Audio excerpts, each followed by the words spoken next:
Thank you, Mr. Chairman. I did have a question for the author of the bill before we continue. I know it was stated in some reasons people are for or against the bill, but in your layout, you were referencing quite a few issues that you were trying to resolve with the bill. Then I had the opportunity to start reading on page 2, starting on like line 9 through 13. And you actually, or the author of this bill actually specifies that there are other legitimate reasons to distinguish between the sexes with respect to other issues. Can you want to expand on what some of those other issues are?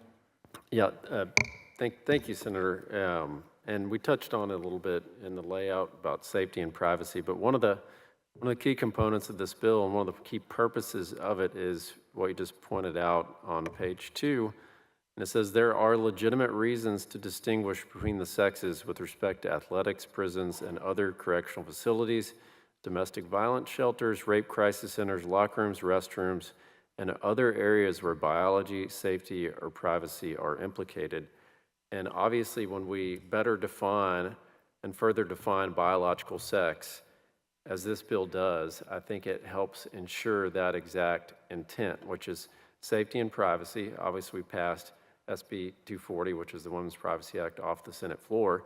But this bill makes it clear that there are only male and female. And when we better define that, I think it helps ensure that safety and privacy in women's private spaces. So that's a big component of this piece of legislation.